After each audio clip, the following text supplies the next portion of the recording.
வணக்கம். வெண்பா இந்த பேரை கேட்ட உடனேயே நம்மள பலருக்கும் அதோட கடினமான இலக்கணம் தான் ஞாபகத்துக்கு வரும். ஆனா உங்களுக்கு தெரியுமா, அந்த இறுக்கமான விதிகளுக்குள்ள தான் ஒரு நிகரமான அழகு ஒளிஞ்சிட்டு இருக்கு. இன்னைக்கு நாம அந்த விதிகளை ரொம்ப சிம்பிளா உடைச்சு யார் வேணும்னாலும் முயற்சி செய்யற அளவுக்கு இதை எளிமையாக்க போறோம். வாங்க பார்க்கலாம். இப்ப இந்த உலக பொதுமறைய பாருங்களேன்.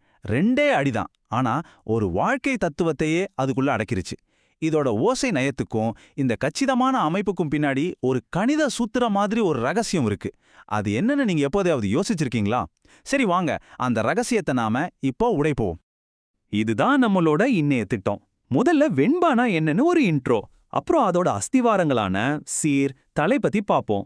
அடுத்து அடிகளே முடிவையும் வச்சு அதோட முழு கட்டமைப்பையும் புரிஞ்சுக்கலாம். சில வடிவங்களை பார்த்துட்டு கடைசியா நீங்களே முயற்சி செஞ்சு பார்க்கறதுக்கு ஒரு பயிற்சியோட முடிக்கலாம். சரி, முதல்ல வெண்பான்னா என்ன? சிம்பிளா சொல்லணும்னா, வெண்பாங்கிறது ஒரு கிளாசிக்கல் தமிழ் கவிதை வடிவம். மற்ற கவிதை வடிவங்கள் மாதிரி இதுல விதிகளை வளைக்கவே முடியாது, ரொம்ப ரொம்ப ஸ்ட்ரிக்ட். அதனால தான் இது ஒரு கவிதை கணக்குன்னு கூட சொல்லுவாங்க. அந்த துல்லியம்தான் இதோட ஸ்பெஷாலிட்டி. ஒவ்வொரு கவிதைக்கும் ஒரு தனி ஓசை இருக்கும். வெண்பாவோட ஸ்பெஷல் ஓசைக்கு பேரு செப்பல் ஓசை. இது ஒரு பாட்டு மாதிரி இருக்காது. ரெண்டு பேர் ரொம்ப இயல்பா பேசிக்கிட்டா எப்படி இருக்கும்? ஒருத்தர் கேள்வி கேட்க இன்னொருத்தர் தெளிவா பதில் சொல்ற மாதிரி. அந்த ஒரு நேச்சுரல் ஃப்ளோ தான் செப்பல் ஓசை. இதுதான் வெண்பாவோட உயல். ஒரு கட்டிடம் கட்ட செங்கலும் அதை ஒட்ட வைக்க சிமெண்ட்டும் வேணும் இல்லையா? அதே மாதிரி தான் வெண்பாவை கட்டமைக்க சீர்ங்கிற வார்த்தைகளும் அதை இலக்கணப்படி ஒட்ட வைக்க தலைங்கிற விதிகளும் ரொம்ப முக்கியம். இந்த சீரும் தலையும் கரெக்டா சேர்ந்தா தான் வெண்பாவே முழுமையடையும். வெண்பா ஒரு ரொம்ப ஸ்ட்ரிக்டான வாட்ச்மேன் மாதிரி. எல்லா சீர்களையும் உள்ளே அனுமதிக்காது. ஏர்ச்சீர், வெண்சீர் அப்படின்னு சொல்லப்படுற சில குறிப்பிட்ட சீர்களுக்கு மட்டும்தான் என்ட்ரி. அதே மாதிரி அந்த சீர்களை இணைக்கிறதுக்கு வெண்தலைங்கிற ஒரே ஒரு ரூலை மட்டும்தான் பயன்படுத்தணும். வேற எந்த ரூலுக்கும் இங்க இடமே கிடையாது. வெண்பாவோட மிக மிக முக்கியமான ஒரே ஒரு கோல்டன் ரூல் இதுதான். தலை தட்டக்கூடாது. அப்படின்னா என்ன? ஒரு சீரோட முடிவும் அடுத்த சீரோட தொடக்கமும் இலக்கணப்படி சரியா இணையணும். அந்த லிங்க் உடையவே கூடாது. இதுதான் வெண்பாவோட இதயம். இந்த தலை தான் அந்த செப்பல் ஓசைக்க காரணமா இருக்கு. கொஞ்சம் குழப்பமா இருக்கா? பயப்படாதீங்க, ரொம்ப சிம்பிள். பாருங்க, மா அப்படின்னு ஒரு சீர் முடிஞ்சா அடுத்த சீர் நிறையில தொடங்கணும். விழம் அப்படின்னு முடிஞ்சா அடுத்த சீர் நேர்ல தொடங்கணும்.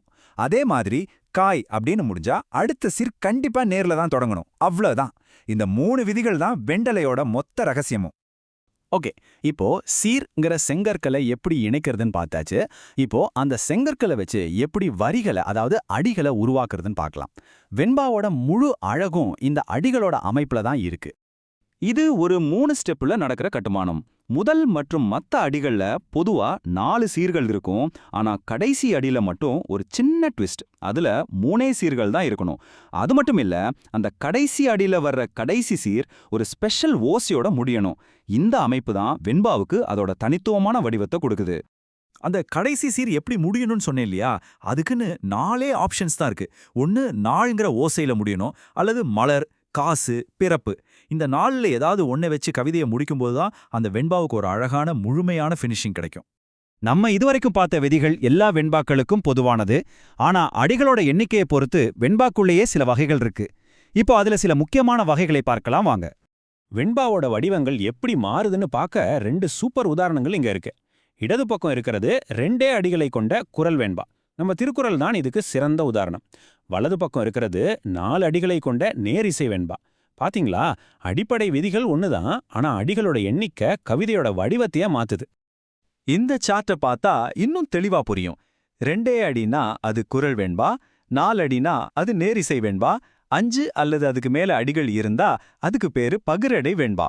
ஆக ஒரே விதிகளுக்குள்ளேயே கவிஞரோட தேவைக்கேத்த மாதிரி கவிதையோட நீளத்தை மாத்திக்கலாம். சரி, இப்போ விதிகள் எல்லாத்தையும் கத்துக்கிட்டாச்சு. இனிமே நீங்க தான் களத்துல இறங்கணும். ஆமா, நீங்க ஒரு கவிஞரா மாற வேண்டிய நேரம் வந்தாச்சு. நாம கத்துக்கிட்ட எல்லாத்தையும் ஒரு சிம்பிள் செக்லிஸ்டா மாத்தி உங்க முதல் வெண்பாவை எழுத முயற்சி செய்யலாமா? நீங்க எழுதின வெண்பாவை இந்த செக்லிஸ்ட் வச்சு சரி பாருங்க. அந்த இயல்பான செப்பலோசை கேக்குதா? சரியான சீர்களை மட்டும்தான் பயன்படுத்தியிருக்கீங்களா? ரொம்ப முக்கியமா, தலை தட்டாம வெண்டலை விதிகள் கரெக்டா இருக்கா? கடைசி வரி 3 சீர்களோட முடியுதா? கடைசி சீர் அந்த நாள், மலர், காசு, பிறப்புல ஒன்னா இருக்கா? இதுக்கெல்லாம் பதில் ஆமான்னா வாழ்த்துக்கள், நீங்க வெற்றிகரமா ஒரு வெண்பாவை எழுதிட்டீங்க. பாருங்க, வெண்பாங்கிறது ஏதோ அடைய முடியாத இலக்கு கிடையாது. அது ஒரு மொழி விளையாட்டு, ஒரு கணித கவிதை. இன்னைக்கு நாம கத்துக்கிட்ட விதிகள் எல்லாமே இப்போ உங்க கையில இருக்கு. இப்போ கேள்வி இதுதான். இந்த இலக்கண அறிவோட உங்க கற்பனையும் சேர்த்து உங்க முதல் வெண்பாவை எழுத நீங்க தயாரா?